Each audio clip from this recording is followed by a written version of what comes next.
gitu kan. Nanti ada satu lagi saya juga akan undang orang yang memang bergerak di Zero Waste.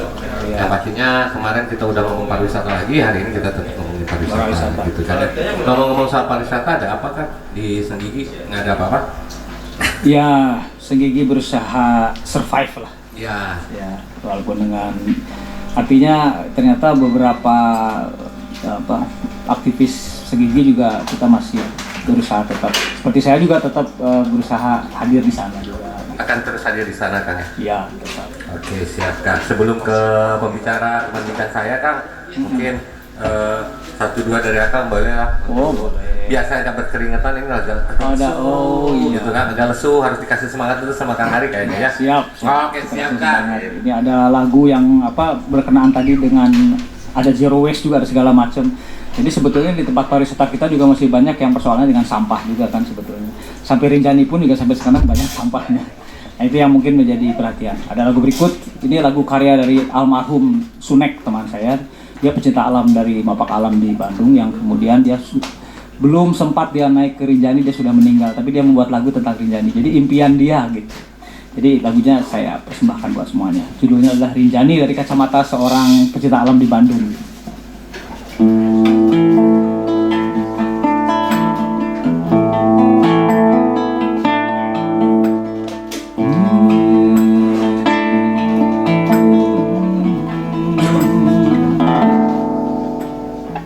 Sini dalam dirimu ku temukan ketenangan dalam hatiku yang telah lama ku cari. Beribu rintangan ku hadapi.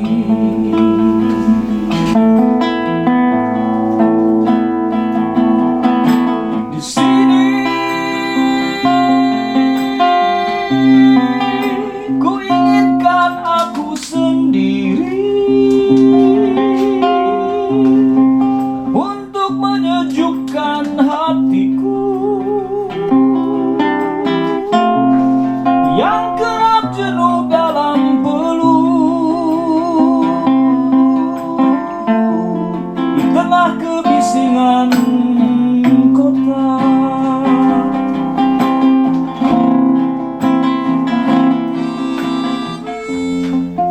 Tiada pernah ku temukan gunung yang indah seperti dirimu. Tiada pernah juga ku rasakan kedamaian dalam hati.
Sendiri untuk menyejukkan hatiku yang kerap jenuh dalam peluk di tengah kebisingan kota.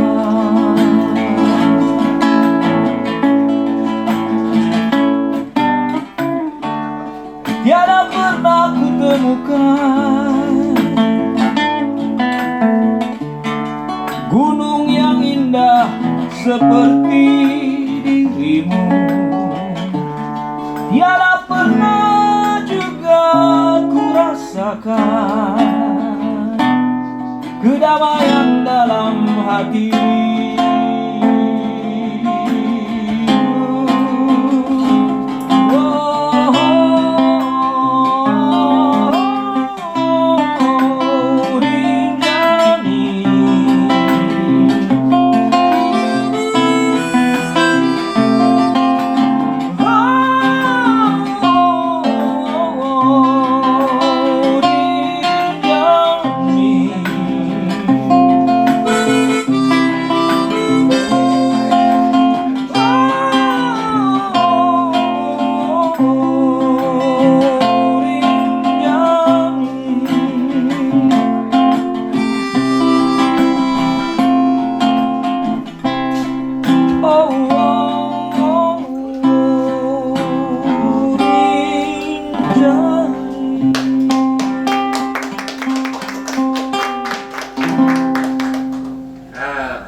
Terima kasih banyak Kang Ari. Ya, sama-sama. Rinjani lagi.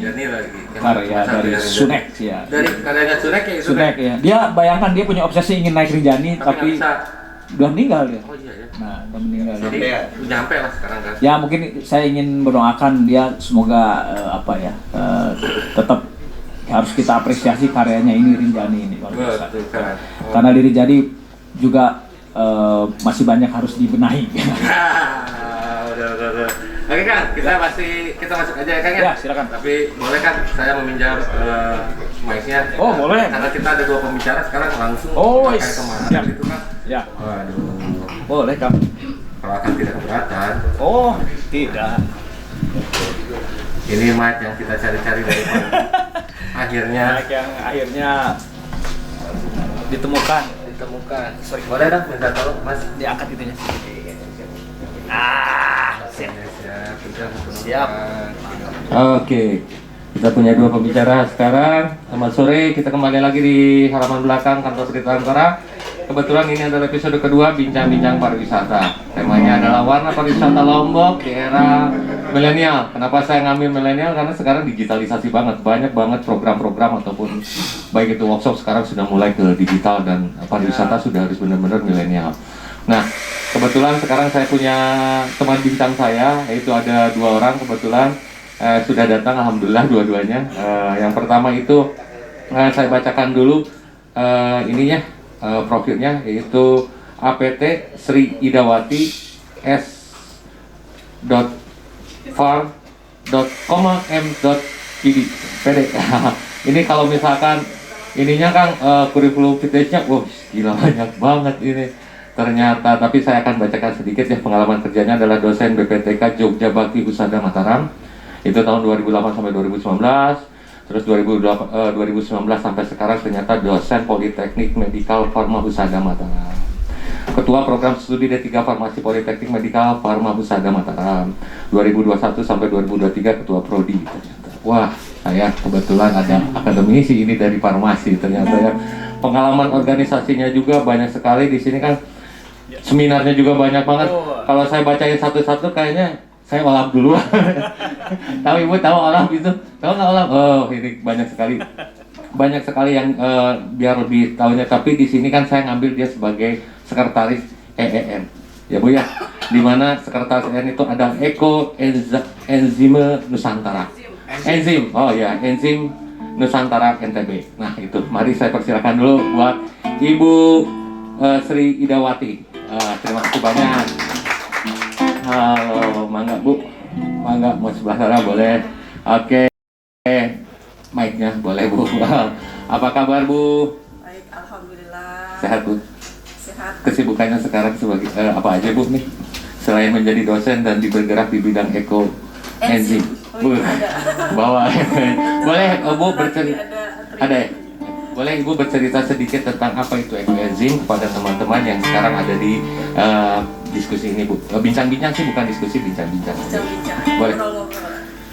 Baik, terima kasih atas kesempatan yang diberikan oleh kantor Berita Antara. Kantor Berita Antara. Iya, kantor Berita Antara untuk mengundang kami ini dari satu komunitas yang bernama Ekoenzim Nusantara. Betul. Mungkin di sini belum familiar kan? Ya, makanya saya undang. Iya. Karena belum familiar, makanya saya undang biar jadi familiar. Baik, nah Gitu loh. ya ini juga kesempatan kami nih untuk memberikan informasi apa sih EEN gitu ya, atau Ekoenzim Nusantara. Baik, Ekoenzim Nusantara itu adalah satu komunitas ini yang khusus bergerak di bidang kelestarian alam. Oke. Jadi kami khusus bergerak bagaimana untuk mewujudkan alam ini menjadi lestari kembali. Menjadi lestari kembali. Iya, dan khusus dalam pengolahan atau pemanfaatan sampah organik. Pengolahan dan pemanfaatan sampah Iya. organik. Jadi kami khusus atau spesifik itu di bidang sampah organik. Di bidang sampah organik ya Bu ya. Sampah Oke. organik. Jadi sedikitnya gambarannya adalah bergerak di komunitas untuk kelestarian alam, Betul. lebih concernnya ke sampah organik ya Bu ya. organik, iya. Sampah organik. Oke. Kita panggil aja satu lagi narasumber, bukan narasumber, teman bincang. Saya selalu gitu. Saya punya teman bincang ini Bang Sabil Risaldi. Jadi dia sebagai ketua IATA. Oke, mana Bang? Boleh. Kayaknya seru nih kalau ngobrol disandingkan dengan satu pelaku bergerak lingkungan, yang satu pergerakan wisata. Wah, kayaknya kece nih ya. Ya, boleh Bang sedikit memberikan informasi apa itu IATA Bang, buat teman-teman yang belum tahu gitu. Sedikit aja informasi. Iya, terima kasih untuk waktunya. Sebuah kehormatan saya bisa hadir di sini dan diundang bicara di forum yang luar biasa ini. Sedikit saja saya sampaikan bahwa IATA ini adalah sebuah asosiasi terkait dengan industri wisata petualangan di Indonesia. Kami memang hadir di sini bagian kecil dari pelaku-pelaku wisata yang ada di Indonesia, tetapi di kami sendiri adalah gabungan dari beberapa asosiasi, gabungan juga dari federasi yang memang profesinya di wisata. Gitu. Dan termasuk juga kami juga menggandeng kawan-kawan yang ada di media maupun di dinas-dinas terkait dengan pariwisata, termasuk akademisi juga. Ya. Gitu kan. Gambarannya seperti itu. Ya. Gambarannya seperti itu. Jadi adventure ya, pariwisata adventure. Ya. Oke. Indonesia Adventure Travel Trade Indonesia. Travel Trade Indonesia. Ya, sudah berapa lama itu IATA berdiri kan? IATA sendiri kalau secara umum di Indonesia itu dari tahun 2017. 2017. Kalau di NTB ini sangat baru sekali, belum sampai 1 tahun lah berjalannya, di baru bulan Oktober kemarin. Oke. Begitupun dengan Ekoenzim. Betul. Ekoenzim juga baru ya? Kalau komunitasnya itu terbentuk itu di grup saja dulu, itu hanya komunitas itu tahun 2020. Ketika ada webinar Ekoenzim dari pusat, kami langsung dibentuk WhatsApp, dibimbing. Nah, sedangkan kepengurusan baru Februari 2022 ini dan akan dilantik secara serentak di 27 provinsi dari pusat itu insya Allah tanggal 26 Februari 2022. Jadi baru ini ternyata. Waduh, ini teman-teman. Tapi action kami dari actionnya udah. Oke, siap. Kita pengen tahu actionnya kayak gimana ya. Kita pengen tahu actionnya karena pemerhati lingkungan, nanti boleh dikritisi juga sama pemerhati pariwisata gitu kan. Ngomongin soal karena warna, saya ngomongin adalah warna pariwisata Lombok. Warna itu berarti banyak sekali warna yang dicintai, dari mulai hijau, biru dan segala macamnya. Melihat Lombok itu bagaimana dari sudut pandang Bang Sabil sama Mbak Ida. Silakan boleh dari segi pariwisatanya ya, dari segi pariwisata dan lingkungannya tentunya itu. Mangga kan? Ya, saya hadir di sini bicara bukan secara pribadi juga ya. Ini adalah bagian dari kebersamaan kami, kolaborasi kami di asosiasi. Jadi kami banyak mewakili, kami banyak bincang-bincang terkait dengan kondisi pariwisata di NTB. Di NTB khususnya ya. Dan khususnya di Lombok. Khususnya di Lombok. Khususnya di Lombok. Jadi memang kalau dari perjalanan kami ini sendiri, kami memang pelaku. Kami memang pelaku, tetapi sejak kami pernah merasakan kejayaan sebelum 2018. Di 2018 sebelum terjadinya gempa di bulan Juli. Nah, setelah itu kami sedikit tidur dan mulailah coba bangkit lagi di awal penghujung 2019. Tapi kemudian kami terhantam badai lagi, badai COVID ya. Badai COVID dan ini sangat mempengaruhi kondisi pariwisata di Lombok. Dan alhamdulillah di 2021 kemarin kita sudah muncul lagi riak-riak kejayaan dengan adanya event daripada MotoGP ini. Dan itu peran milenial yang bahasanya di era milenial ini sangat mempengaruhi sekali karena memang pada saat yang sama kita tahu sendiri namanya kalangan milenial itu generasi yang kalau tidak salah menurut survei itu adalah generasi Y kan, yang dia tahun 96 sampai dengan tahun 2012 dan segala macamnya sehingga dia disebut milenial, walaupun kami bukan kolonial. Kami bukan kolonial. Tapi kolong langitnya bukan. Kami bukan kolonial, kami masuk bukan di apa namanya baby ini ya, baby bus lah kita baby bus itu. Nah, milenial inilah yang kita coba gandeng di IATA ini, yang memang dia punya passion tersendiri. Nah, passionnya adalah apa? Karena memang mereka kan orang-orang atau yang kelompok golongan atau generasi yang punya passion tidak bisa dipegang. Dia ada 9 perilaku yang paling tidak mereka sudah kecanduan dengan namanya internet kan gitu kan. Karena kecanduannya dengan internet, apapun yang dia lakukan pasti dia akan berhubungan dengan medsos. Media sosial. Kan ketika dia di medsos kan atau di upload lah atau segala macam, maka itu akan menjadi sesuatu yang wah bagi mereka kan gitu kan. Nah, ketika menjadi wah bagi mereka dan memang di satu sisi juga dia punya perilaku atau kebiasaan yang dia suka jalan-jalan. Dia suka jalan-jalan. Nah, karena kebiasaan jalan-jalannya inilah maka setiap dimanapun dia hunting kuliner kah atau tempat-tempat tertentu dia pasti akan upload di medsos itu. Nah, ini yang mempengaruhi akhirnya dunia pariwisata kita ini mulai bangkit lagi, mulai dikenal lagi dengan kondisi-kondisi wah di mana ini toko lokasinya, gimana nih makanan kuliner ini kan gitu, sehingga kawan-kawan milenial yang lain pasti akan datang dan mencoba dan segala macamnya itu. Nah, kecenderungannya mereka ini anti mainstream gitu kan, anti mainstream walaupun boleh dibilang kalau bahasa ininya dia tuh kantong tipis. Dompet tipis. Karena apa? Karena mereka sudah beralih dengan cara-cara dia menggunakan transaksi online gitu kan. Dompetnya memang tipis, tetapi setipis kartunya itu isinya tebal. Isinya tebal. Itu yang boleh dibilang untuk kaum milenial. Kenapa dia bisa tebal itu? Karena memang mereka adalah orang-orang cerdas ya. Orang-orang cerdas yang bisa melakukan pekerjaan itu multitasking. Jadi bukan hanya satu pekerjaan saja, tapi bisa banyak double job. Jobnya utama ini, tetapi side jobnya itu yang mungkin lebih banyak dan itulah yang membuat kalangan milenial itu cukup lumayan ya. Gesekannya kan gitu kan. Nah, selain itu juga kalau dihitung menurut survei ini 3 dari milenial ini pasti dia salah satunya suka dengan jalan-jalan. 3 dari 3 generasi milenial, satunya itu pasti dia pasti suka jalan-jalan. Iya, gitu. betul. Nah, ini yang boleh dibilang dengan hal ini menjadi bagian dari memproduksi atau memberikan wacana-wacana baru tentang kondisi pariwisata. Sekarang kita ambil contoh mudahnya saja.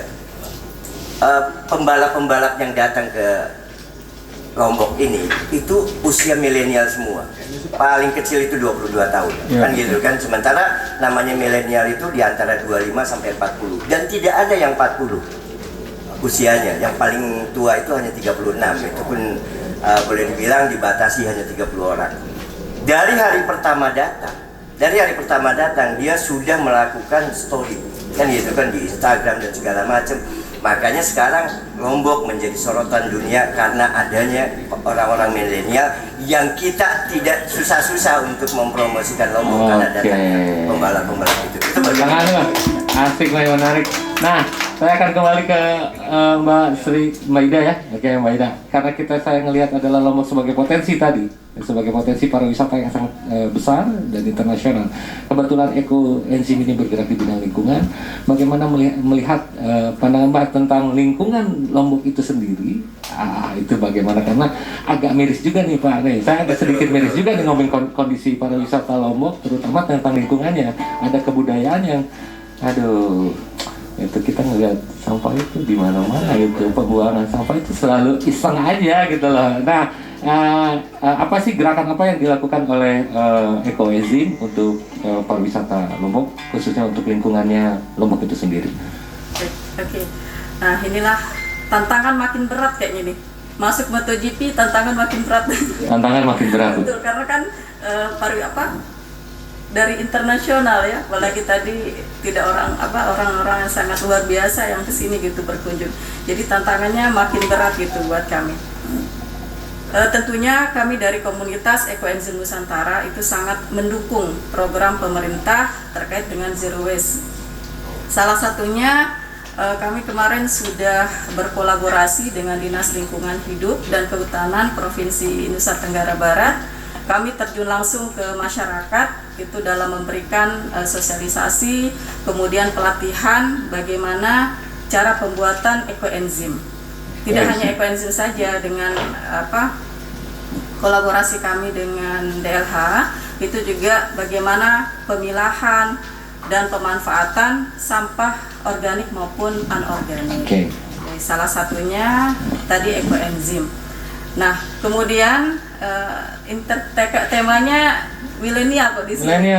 Iya, mungkin saya ingin menggarisbawahi kalau kita nih melestarikan alam itu tidak ada spesifik ke ini ya. Itu merupakan tanggung jawab kita semua. Iya, dari anak-anak sampai dewasa itu adalah tanggung jawab kita bersama terkait dengan pelestarian alam. Jadi beberapa program kami kemarin yang sudah jalan itu ada sosialisasi itu mulai dari SD. Dari SD? Betul. Kami sudah bergerak di sekolah-sekolah dasar untuk memberikan sosialisasi ke siswa maupun ke guru. Jadi guru pun ya ikut andil begitu untuk memberikan sosialisasi ke siswanya. Siswanya ya. Kemudian kami juga ke mahasiswa. juga. Nah, inilah kaum milenial. Nah, ini ada beberapa kaum milenial Bu kebetulan di sini. Ya, makanya. Nah, kami masuk ke mahasiswa. Kemarin kolaborasi langsung juga dengan mahasiswa yang P3MD atau KKN. Kami langsung ke masyarakat bersama DLH juga itu memberikan sosialisasi terkait dengan tadi pemilahan. Pemilahan ya. Betul, pemilahan sampah organik dan anorganik, kemudian bagaimana pemanfaatan kedua jenis sampah tersebut juga. Karena ya kita inginkan mahasiswa kaum milenial ini menjadi garda terdepan. Iya, bisa menjadi garda terdepan untuk program kita pelestarian alam. Karena kalau bukan kita siapa lagi kan untuk melestarikan alam. Karena sejatinya alam itu tidak membutuhkan manusia, tapi manusialah yang membutuhkan alam. Nah, ini pesan dari Eko-Enzim Nusantara. Iya, bersama kita bisa. Bersama kita bisa. Kasih tepuk tangan dulu dong buat Eko-Enzim NTB. Wah, ngomong-ngomong masalah zero waste, Bang. Ngomong-ngomong masalah ini, saya punya satu kemasan zero waste, yaitu dari produk kopi. Kopinya ini zero waste banget, gitu kan? Itu ada dari Bucitman. Untuk menemani kita bincang ini sampai sore nanti. Mana dong, boleh kopinya? Ini. Zero waste-nya dari sini apa? Zero waste-nya ini adalah kemasannya menggunakan botol kaca, Bu. Nah, ini salah satu bentuk di mana kalau tidak salah ini bisa dikembalikan pada kedai kopinya. Bisa difungsikan lagi di jadi. Bisa refill ya? Bisa refill. Kalau datang ke sana tapi harus 10 botol Bang. 10 botol itu untuk 2 mili lah. Oh, kejam juga. 10 botol gratis satu. Mungkin itu nanti itu usulan mungkin nanti untuk Bucitman di kemudian hari. Tukar 10 botol gratis satu. Nah, itu ada air berry ini dari Bucitman dan itu air pala. Air pala itu air berry yang direndam dari strawberry dan air pala direndam dari air pala. Kalau itu adalah kopi. ini zero waste sekali. Mungkin nanti Ekoenzim bisa kolaborasi dengan sana ataupun pariwisata. Oke, terima kasih Bung Cetma yang sudah support kami terus di acara halaman belakang kantor Biro Antara untuk gitu. Oke, sampai sejauh ini. Nah, itu tadi yang dilakukan oleh Ekoenzim, begitupun dengan IATA yang sekarang sudah mulai pernah jatuh, pernah bangkit, terus jatuh, terus sekarang sedang merangkak lagi ya Bang Sabil ya. Iya, Merangkak lagi apalagi dengan momennya MotoGP ini. Nah, sekira-kiranya bisa nggak ngasih informasi sebenarnya apa saja yang bisa dilakukan para wisata milenial ketika mereka datang ke Lombok? Ya, pada saat yang sama kami juga di IATA ada berkolaborasi juga ya, berkolaborasi dengan asosiasi yang lain. Salah satunya juga saya lama juga di AILI, Experiential Learning itu, dia juga dulu pernah melakukan kegiatan-kegiatan yang namanya penanganan 3R tadi.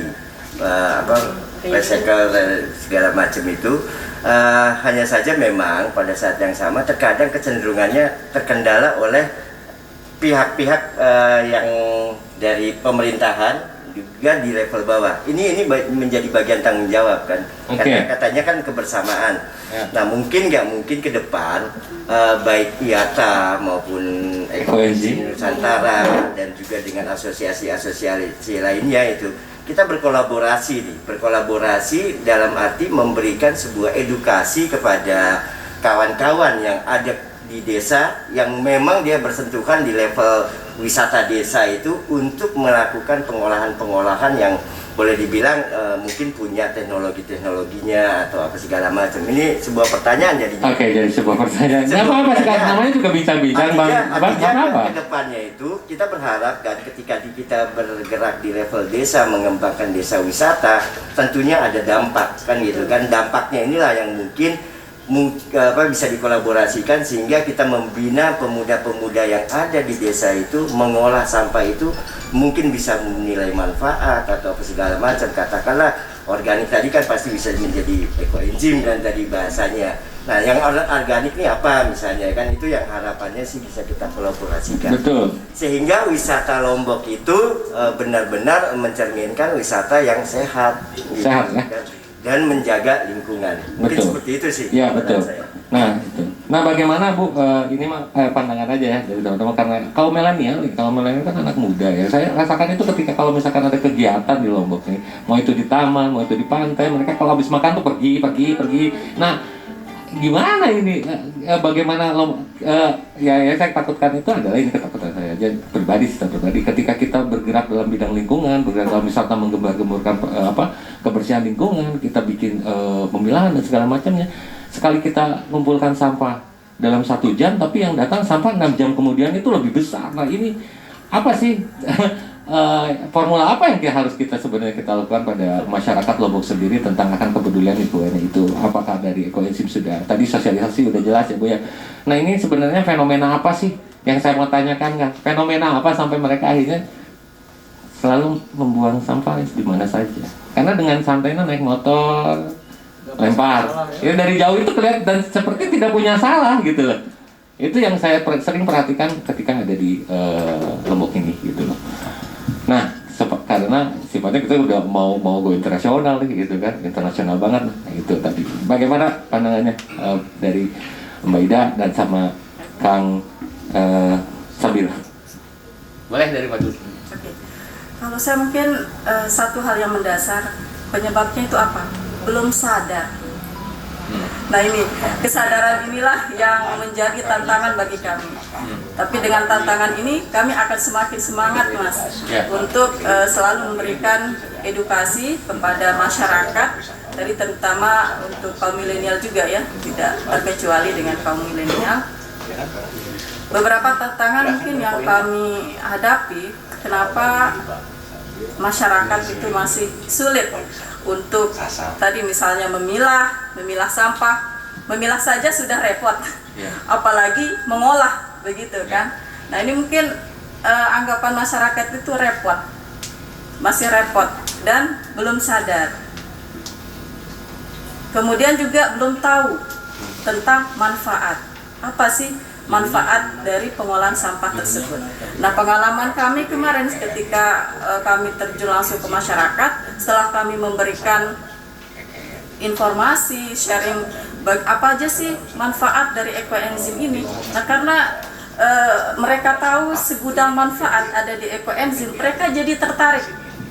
Betul, setidaknya adalah ketertarikan dulu nih, kan tertarik dulu, baru ada kemauan. Dan semoga istiqomah. Amin. Nah, itu yang kami ingin capai lah masyarakat itu, istiqomah untuk mulai dari memilah, kemudian mengolah.